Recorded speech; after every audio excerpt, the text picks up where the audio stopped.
စင်ကူမှာအကုန်တန်ကားတယ်ဒီပညာမတတ်ဘူးစင်ကူပညာတက်လို့ကြီးပွားလာတာမဟုတ်ဘူးပညာမတတ်ဘူးခေါင်းဆောင်ကောင်းလို့ကြီးပွားလာတယ်အဲဒါကြောင့်ပညာတက်အောင်သူသင်ပေးမယ်အလုပ်လုပ်10နှစ်နေအိမ်ရမယ်နောက်တဲ့10နှစ်နေကားရမယ်အလုပ်နှစ်ဆတိုးလို့ဆိုရနေစုပေးတာငွေကိုဆိုရစုပေးတာ10နှစ်နဲ့အလုပ်ကိုတိုးလို့ခိုင်းတယ်အဲ့ဒီကနေရှယ်အမိုက်ပြင်းတန်ပဲ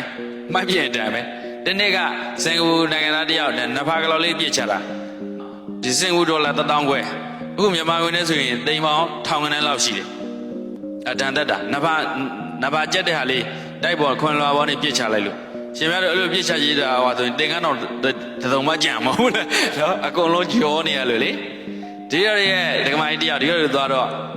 ဒီเจ้าဆရာတော်ရဲ့ဒကမာကြီးလည်းဖြစ်ပါတယ်ဗောနော်ချောင်းသာဘက်ကအဲ့သူတိရှူလေးတခါစေကူမှာရောက်တော့သူကအဲ့မှာနေတာ20ကျော်ပါပြီတိရှူဘက်လေးပြုတ်ကျနေခဲ့တယ်တဲ့အဲ့ဒါသူက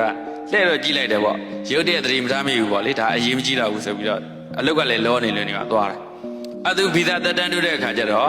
ဒဏ်ငွေ300စင်ကာပူဒေါ်လာ300ဥမြန်မာဝင်နေဆိုရင်30လောက်ရှိတယ်အထန်တက်တယ်ဘာပြည့်ရှိလို့တော့ဆိုတော့အဲ့တိရှူ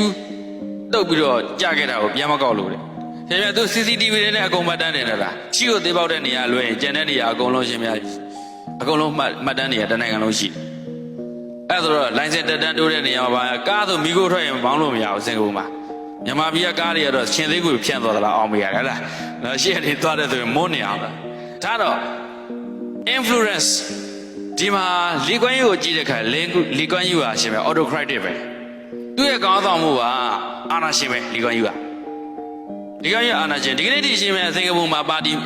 9ခု10ခုလောက်ရှိတယ်တို့တော့အဓိကကတော့ပါတီတပါတီရပဲသွားနေတာဒီမိုကရေစီတော့နာမည်ခံထားတယ်သူလည်းတပါတီစနစ်ပဲကျန်တဲ့ပါတီကတက်လာလောက်ရှိရင်ဖြုတ်ချလိုက်တာတချို့နေရာမှာဆိုအသက်အန္တရာယ်တောင်သိရတယ်လို့ပြောတယ်ဆိုအဲ့ဒီတိုင်းပဲသူတို့အစင်ဆက်သူတို့တွေအုပ်ချုပ်ခဲ့တာတော့တိုင်းပြည်ကိုကောင်းသားရည်နဲ့စေတနာမရှိဘူးလားအဲ့ဒီစေတနာနဲ့ပညာနဲ့သူတို့တွေပြင်ဆင်တဲ့အခါကနေတိုင်းပြည်ကတိုးတက်တယ်ဒါကြောင့်အာနာရှင်ကလည်းထိုက်ပါတယ်